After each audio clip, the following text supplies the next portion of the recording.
Hello my fellow Landmarkians, it's Harlabelle here again with another tutorial. My apologies, it's taken me so long to get another one up on YouTube for you. So today is an introduction to intricate tile work. So these are the colors that I'm going to be using today. And the one on the far left is going to be the base, or better known as the grout color. Just happen to really like the red stone, and depending on the colors that you choose, you can really make it pop, or it can make your colors pop. So we're going to start with a 10 by 10 by 2 voxel size cube, or well, not quite a cube, and we're going to fill in with the red stone and then paint the top layer with the color that you'd like to start out your tiles with. So in this case I'm starting out with the darkest colored stone. The next step is getting set up for your micro voxel, which is what is going to allow you to manipulate the voxels to the shape and size that you'd like. So we will end up going with a stucco white so that it stands out against the dirt background for the purpose of the tutorial here. Fortunately, I alt left clicked one too many times. So we will paint this in white, select it, and then smooth it. I found twice seems to work best, as I like the larger grout lines.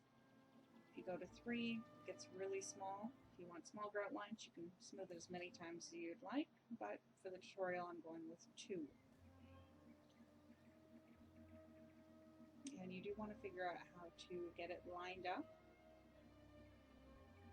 But first, you will want to figure out what shape you want. You can go with a standard square, rectangle, whatever shape you'd like. For the purpose of the tutorial here, I like my L shape, my elbow shape. So it'll ultimately end up being only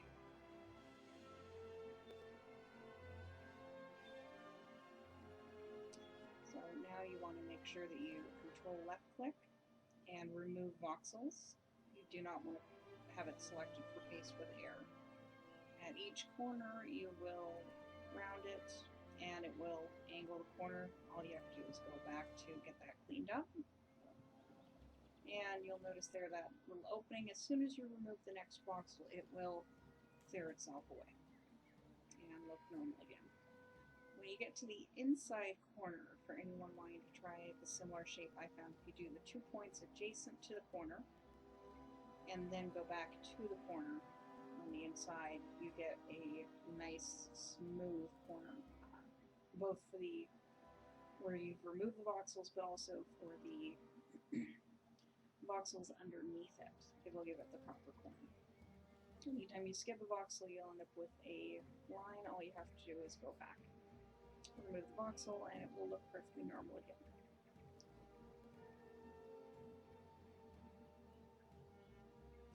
So I will catch back up with you as soon as this is done.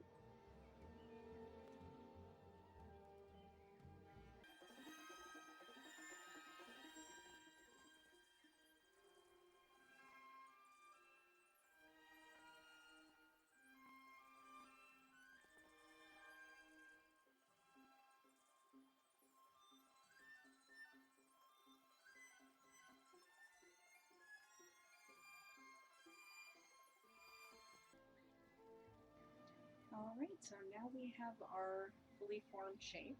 You do want to highlight it. I find it easiest to highlight from the bottom and then move up to cover the top as well. So there's 2 ways that you can go about doing the grout lines.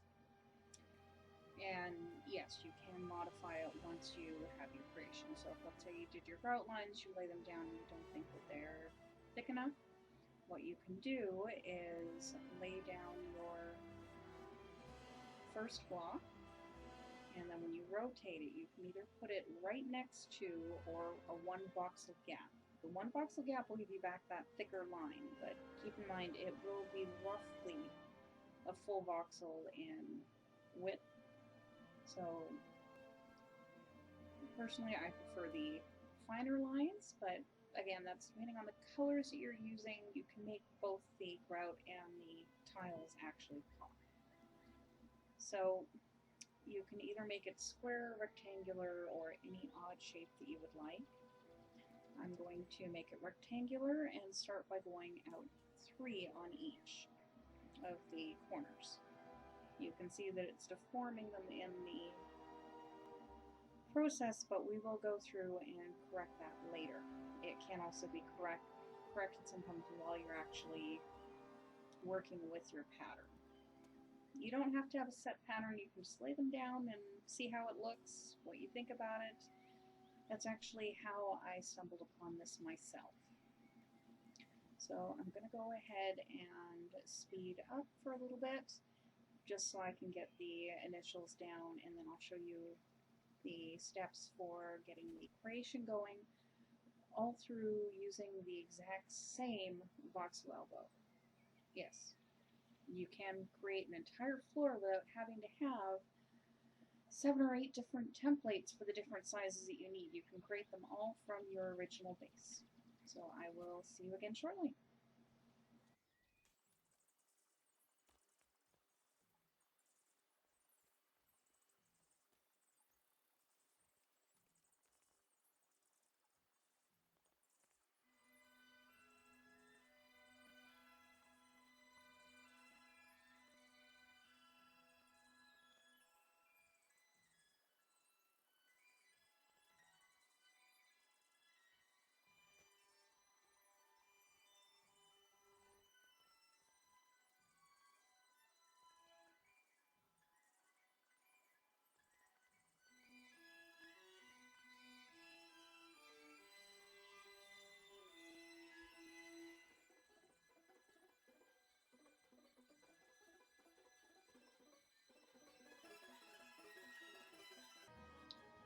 Alright, so our rectangular shape is starting to take form.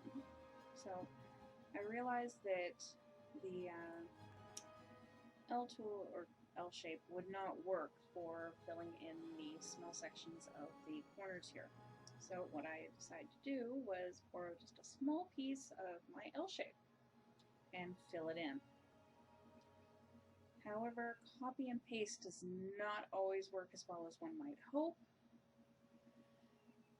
So after a little bit of testing and playing around, I ultimately figured out how to get the corners to work, and we'll go ahead and cut to there.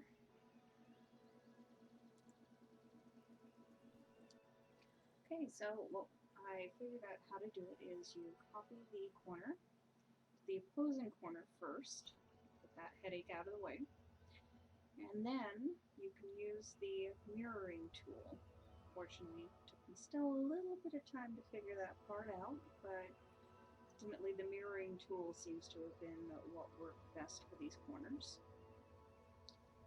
Just mirror it one way, and then you can head back to the other corner and get it in, and it comes out pretty much perfectly once you do the mirroring. As you can see, nice clean crisp lines. Now you're left with a large amount of open areas or gaps. Using the exact same L shape, you can fill in most of them. Those that you can't, I will get to shortly. So as you deserve, keep a nice little pattern going here, so there is some uniform appearances.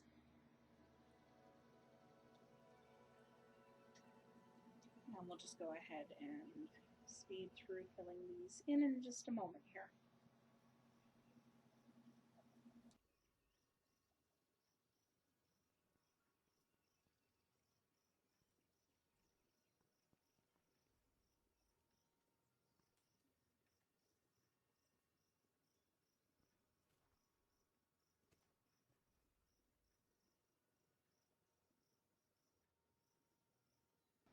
Okay, now that you're done filling those in, you do have to get your smaller shapes.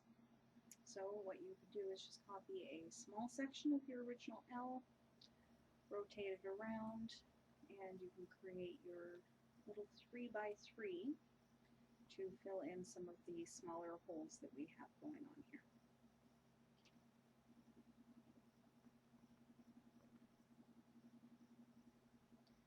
And as you can see, it helps to sort of complete the pattern instead of just putting, a large full square in the middle of that. It does help to add a little bit more detail overall. Now we have the odd shapes here in the middle that when you put the small ones in each of those corners, it turns out to be the exact same size as that last little sort of center peg. So that will allow you to reuse the same shape once we create it for more than just one or two spots.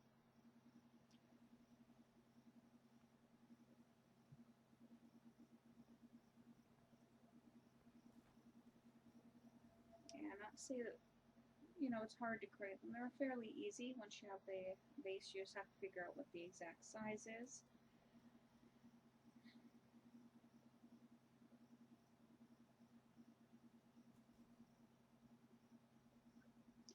And then figure out your placement from there.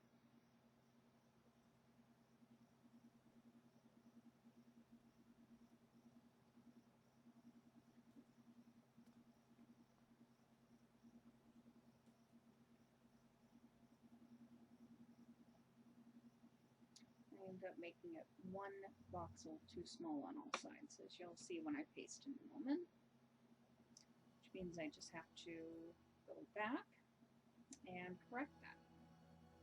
As it turns out, it's too small for any of the openings that we've got here. So you can just shrink your selection down to one of the corners and then move it out by one.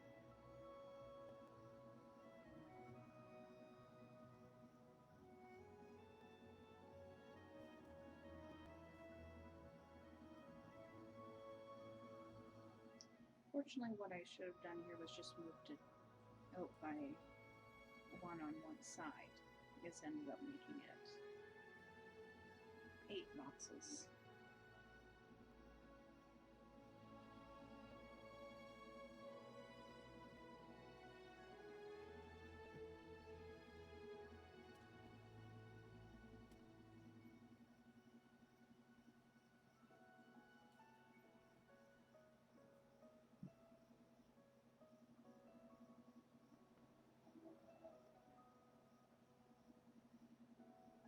And there goes the pattern.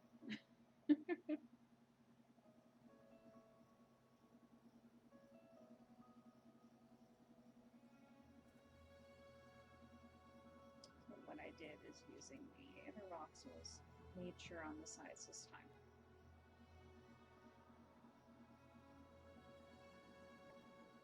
So that's 4 and 4.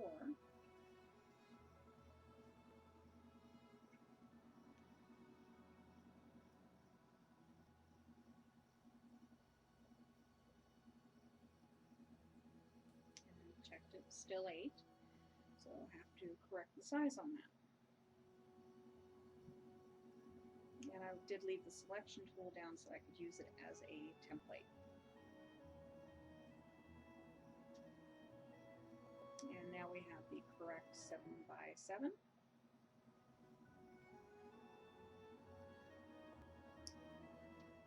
And we'll go ahead and paste that right in the middle.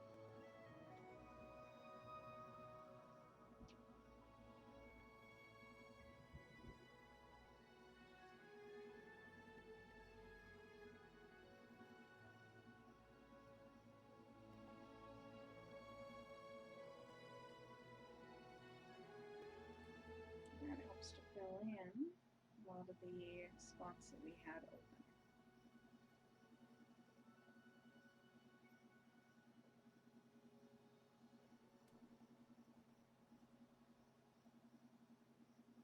And coincidentally, it also fills in the large gaps on the side.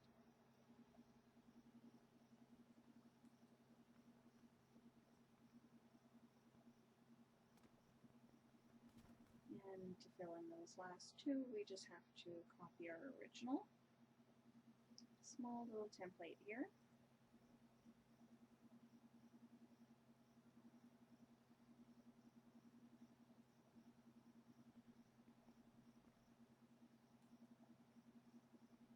and fill those in. And unfortunately, I did realize that the sun had gone down, and since Landmark is now much darker at night, I will be right back after I've set up some lighting.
Alright, now that we've got some lighting set up here, you can see the lovely pattern that we've created. And I do like to put a bit of a border around them, but fortunately I think the 8 would be just far too big. So we'll go ahead and use our little 4x4 here. And same sort of idea as the other ones that we've laid down, except for put these ones one sort of next to the other until we have a longer string that we can work with. And then we will copy the entire thing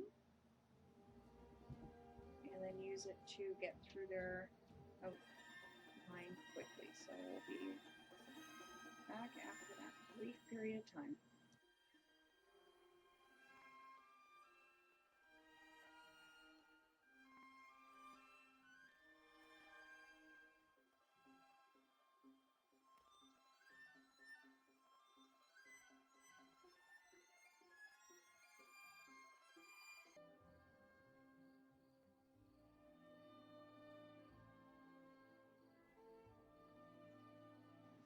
Right, so for each of the little corners, I thought it would be nice to have a little bit of a sort of separated block.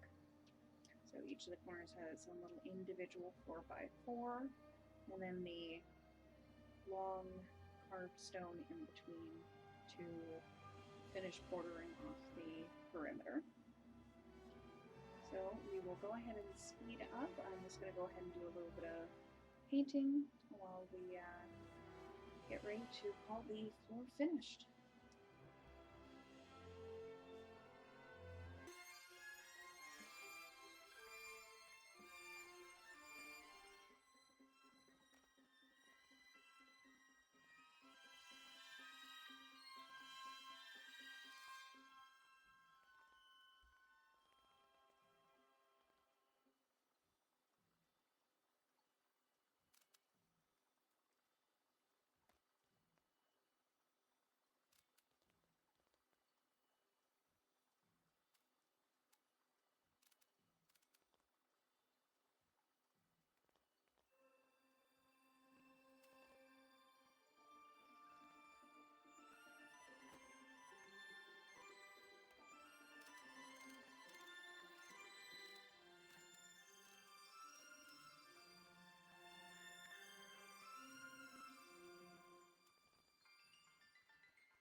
And this is the end product. And for all of the painting, I would like to thank you all for watching this tutorial. Hope you've enjoyed. Hope you're able to take what you've learned here and apply it to your own builds. And most importantly, happy building, happy hunting. Take care.